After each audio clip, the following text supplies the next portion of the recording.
Hello, and welcome to How I Did It, the video series where I pull out my USB microphone and I sit in front of my computer and I pretend that I know what I'm doing. Yes, I don't. I really don't. In my most recent release, If It Had to Perish Twice, for NaNoWriMo 2020, I had two sections where I utilized image maps and image buttons. And I wanted to kind of break that down. Now, what's really frustrating sometimes is that if you're in like the Ren'py development community and like people are like, oh my god, don't use image maps. Oh, they're so complicated, blah, blah, blah. And it's like, they're not that bad once you kind of learn how to break them down. And most of the time when people are saying don't use image maps, it's more like, okay, don't use image maps when screen language is available to you. Because these people used to use a lot of image maps for like main menus and stuff. Well, screen language actually works much better for that, because things like image maps have a place and they have a function and they work really great for things like this, where it's, oh, okay, I want to go to one of these locations. Cool. It's just a matter of figuring out how they work. So I'm going to show you how I did. I'm going to show you the same basic principle of clicking on a thing, going to a location, interacting with that location, one using an image map and one using a series of image buttons. So the functionality for the first part, which is the image map. So it's, okay, I've come home from work. I have the ability to go to a location of my choice. I can go to either the archives, I can go to the algae farm, or I can go to the police station. In this particular run through, you're a water treatment plant employee, so you've already been to the water treatment plant because you were there for work. And you can't go to the dome tech location because you're not a dome technician, so you can't go there. So those are turned off. And basically you just click on it and it'll take you to a location. You can interact with that location. And this is another image map screen. We'll talk about that in a minute.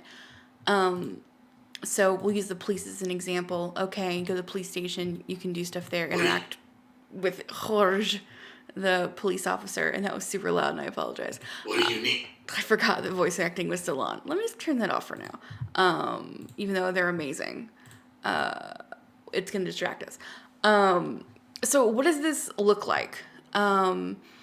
So a lot of it has to do with understanding how image maps work. Image maps come basically with two parts. And that is I'm going to pull this over so you can see it. And that is the ground image and the location image. The ground image is this. It's this basic map where nothing's highlighted, nothing's clicked on, nothing's hovered.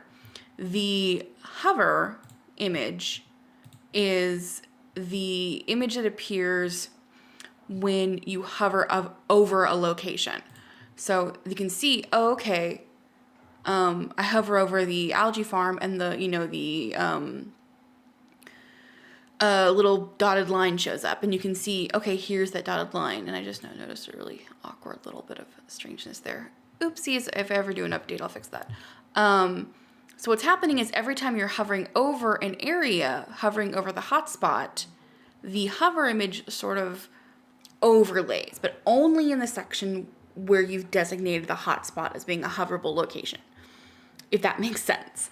So example, I come to the police station, I designate, okay, I want a hotspot to start here, and the hotspot's going to be this big. It's going to be, this rectangle big. So anytime I enter that hotspot, the hover image shows, but only that section of hover image. And so you got to think of them as two images, one's on top of each other, and you can almost think of the hover image as being like below the ground image, so that when you hover over the ground image, that section of ground image disappears and the hover image is underneath it. Or you could think about, is it like every time you enter a hotspot, you're turning on the hover image, but only in that section. And that's a very weird concept to kind of grasp, and so I understand why people have trouble with it. But sometimes you just kind of have to take for granted that something's going to work, and then as you work with it, you start seeing how it works. So you have the ground and you have the hover. And there's also like click and that kind of stuff, the same things you can have for image buttons, and the same principles apply. So how do we designate this image map? This is another thing where people get frustrated, like, oh my God, there's so much math involved. The things you have to know for an image map are what the ground image is. So right here, I designate, so I have a screen location map. I call it from my script, designate it as an image map. I say ground is my map ground. Hover is my location hover. I will ignore these if statements for a minute because I'm going to explain what those are doing. Then you have to set up the hotspots. What you need to know for a hotspot is the X location. So you want to think of the hotspot as and I can show you using this little frame right here. You want to think of the hotspot as a rectangle. And so the location you're defining for your hotspot is the top left corner. So, I think, so the things I need are the X and Y location of the top left corner of the rectangle I want to use to define the hotspot, and then the width and the, I guess, height of the hotspot. So, if we use the water treatment, or we'll use algae farm as an example. If you come over here, this X location is roughly 1500. The Y location is somewhere in the 500s. And I can use some math to be like, okay, so 1750 minus 1500. But what I just did is when I made the rectangles, I measured the rectangles as I made them, which you can do in Photoshop really easily. And I think you can do it in GIMP too. Like if you look up here in the top, see width 533, height 164. So like you can start there. So when I go back into my image map definition, so here's algae farm, hotspot right here. We say it's a hotspot. It's the top left corner is located at 1500 and the Y coordinates 490. Had to tweak that a little bit. And then the rectangle that designates the hotspot is 300 pixels wide by 150 pixels tall. And that's something that people kind of freak out about. They're like, oh my God, how do you determine the width and height of a hotspot? Again, in Photoshop. And GIMP does this too. I use the rulers. I see, okay, I want the rectangle to start there. So, okay, that's roughly 1500. And that's rough, I can even use rulers, just be like this. Okay, so that's roughly 489. Cool. And that's roughly 1506. Cool. And I would just kind of adjust the numbers once I get it in there and kind of see how it works. And then I can use, this to be like, okay, so I need the rectangle to be 300 wide by 179 tall at least. Cool. I write this all down in a notepad and I make adjustments here. So it's 300 wide by 150 tall. I didn't need it to be 175. That was too much. So I can explain that in more detail if that's something people need, if they feel like the explanation helps. But really, it comes down to you have hotspot 4 numbers. The top left corner, it's X location, it's Y location, it's the rectangle's width, and the rectangle's height. So you're saying, okay, so one more time, you're saying, okay, I need a rectangle of 300 wide and 150 tall. I'm going to position it at 1500 by 490. So that's the first 4 numbers of a hotspot definition that I think really confuse people. So I want to be very, very clear on how exactly that works. Once I've defined the hotspot, then I tell the hotspot, okay, once I've defined you, what you're going to do. So usually you just do action, jump to a location, action, return, action, blah, blah, blah. So usually you can just put one action into a hotspot if you want, or you can do multiple actions when you set the hotspot. For this, I have anytime you click one of the hotspots, so anytime you clicked something like this, it does a couple of different things. And that's because, and the reason I have to define some of these things in the buttons themselves is because when I'm going to the algae farm, this goes to another screen. And variables, in my experience, if you're trying to change a variable, it's difficult to get the variable to change consistently in a screen because of the way Ren'py handles screen language. I found it to be much easier to define, if I have to change a variable, make the variable change in the actual like button or in the hotspot or whatever, because screens can like not iterate variables properly sometimes. It just works for me. It's what I choose to do. So what this happens is, so in order, what happens is it sets a variable of, okay, it's algae farm current, that's how many times you've been to the algae farm. So it takes the current definition of algae farm, it adds +1 to it. Cool. So now I've been to the algae farm 1 time. So when I go back and visit the algae farm on the next day, it'll take me to the next iteration of the algae farm locations, because the first day you go to the algae farm, you get one set of information. Second day you go to the algae farm, you get another set of information.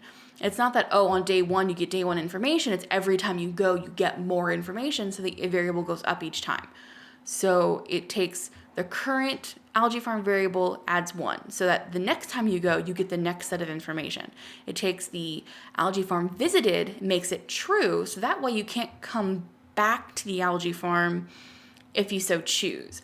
It ended up not mattering as much for this location map because I changed the way it was going to go.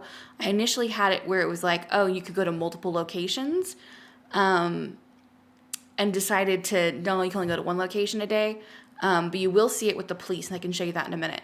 And then it takes you to, then it shows you algae farm day 1, which is my screen, which is another image map screen where you interact with the algae farm and you get information.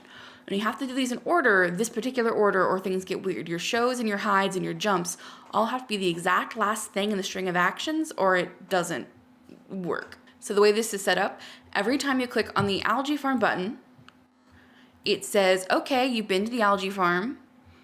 The number of times you've been to the algae farm has increased by 1, and now we're going to take you to the algae farm. So let me show you how that works at the police station. So I go to the police station. I interact with Sheriff George. I contact him, blah, blah, blah. There's some more variables at work here. As expected. Now you see, because I've already been to the police station once, it won't let me go back again. And that's kind of where those if statements are going to come into play. So I can't go back to the police stations I've already been once. But I can go to the algae farm still. I can go to the archive.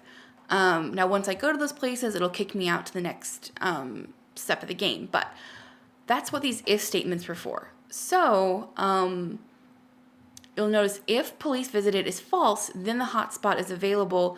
I can go, I can click on it, and I can go to the police. The minute it becomes true, I can no longer make that as a hotspot that's available.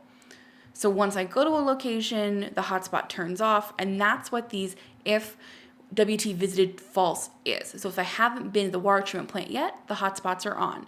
If I have, the hotspots turn off, and if I try to hover over them, they won't light up. You'll see these still light up, police doesn't. The if statement, the secondary if statement is if WT current equals 1, that just is like, okay, what's the current day or what's the current iteration of the location, and so I know which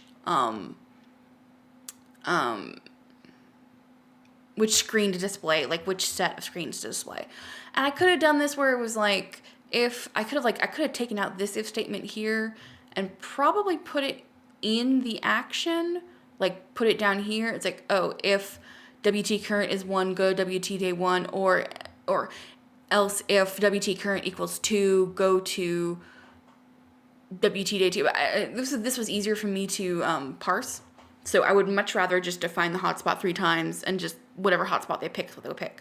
So if it's WT, so if water treatment current is 1, it goes, this is the hotspot, it clicks.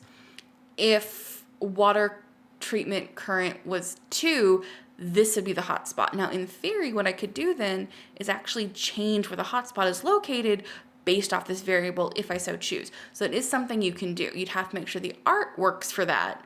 But you could change where the hotspot is located or where any given hotspot is located depending on the different variables. Like I could have this set up where they only ever go to 1 water treatment place, but the location of the hotspot is different depending on a variable of some sort. So that's things you can do with the image maps and hotspots. So that's how this location map screen works. I click on a hotspot, It takes me to a different screen. I interact with that screen. Neato mosquito. I learn all this cool information about pipes. Continue on, that's another image map. Now in this particular game, this kicks me now to the next phase, which is where I get to talk to people. And this was the map where I used a series of image buttons instead of using image maps. So this map is where you go and talk to the individual people. So I hover over this, it's like, oh, a part of downtown where the Vash hang out. Cool. I click on it. Oh, it's time you clicks the Vash. Cool, cool, cool beans. Now this one was done with a series of image buttons instead. And that's because each of these is an image button. And I just put it in the location I want to put it using screen language. Now the reason I chose to do image buttons over an image map on this is because I initially had the idea of like moving the buttons around. I was actually going to have like little individual buttons of like Click and Tiffany and Mo, and I was going to move them around depending on what day it was. And then I was like, now I don't feel like it. I'm just going to leave them where they are, and I'm only going to, these are actually my placeholder buttons initially. I'm just going to leave them where they are, and it's fine. I also found it to be a little bit easier to, because they weren't baked into the map, using image buttons on this made it easier to make the button go away if I needed it to, because they weren't baked into the map, and it means I didn't have to do multiple image maps. So that's kind of where you can choose if you're doing a series of image buttons versus an image map, because it's like, okay, these guys weren't baked into the map. I would have had to done multiple image maps to make this work, because different characters could appear on different days, and it was just easier to do image buttons that I can make disappear. What does this look like? We're gonna move down to, this is people map. I had multiple people maps because I wanted you to be able to, it was easier to do it this way. So, again, is a screen. I've added the map ground, which is just my map ground from before. It's the same one. This is for the tooltip, which you saw me hanging over, which you saw when I hovered. It's just, I guess I could talk about it. I don't know. It's just a scrap of code I picked up from a game a million years ago, that I'd never had a chance to use. And so, so again, we come back to if Click visited is false. So if you've already met Click, if you've already talked to Click, I click on it, I talk to him. Quah, quah, quah. Oh, I'm Click. I like carrots. Muffins. And this is just me doing my Click impression. I am big burly bird. I speak with Russian accent. Click through this real fast, and you'll see, okay, now Click, you have the ability to talk to Click has disappeared because that button's kind of gone away. So that's what the if is for. It's if Click visited is false, the image button appears. So I just define this like I do an image, like any other image button. There's an idle state, which is this a separate PNG, which is this gray circle of dots. The hovered state is the people button hover, which is a what's the wrong screen? PNG, which is this purple hover of dots. So this is the unhovered, hovered. And you could do a whole bunch of different states. You could do like click state, and you do click state, you could do unclickable state, which I could have done that for Click. I could have just made his button unclickable after making it false, after making the variable false, but I was like, no, I'm just going to get rid of it completely. There's a bunch of things you can do.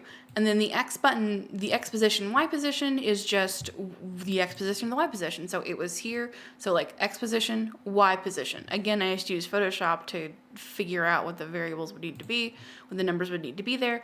Action jump, it jumps to a section of script called Click Day 1, which is the first day you can talk to Click. And then this is my tooltip script right here, which that's, again, more complicated. But you can see it uses some of the same basic principles as the image map, as opposed to it being two images and you're turning one of them off and on, off and on, off and on. You're taking a bunch of different images. Well, in this case, it's the same one. You're taking a bunch of different images and you're manually locating them where they need to be and setting a hover and a ground for each of them. So it's, again, same basic principle. It's just a matter of what you need to do to accomplish the goal you're trying to accomplish. Do you want just two like if it's a point and click where you're pointing around a room and you want to make sure that the art kind of all seamlessly blends into one another, an image map might be easier for you, and your hover image can just be like glows around certain areas, or just like a blue tint or something. But if you want to do something where you have one ground image, but you're going to need the clickables to move around, or you want to be able to turn them off and on easier, or you want them to have, there's going to be a multiple weird combinations of off and on, something like positioning image buttons may be easier. It really just depends. You can't be afraid of doing either of them. But yeah, that is using image maps versus image buttons, and the different ways you can do them and how you might choose to do them, and just deciding what works for you for what thing you're trying to do. But that was how I did it. If I had to perish twice, go download the game. I'll put it down in the description. I hope to talk to you again.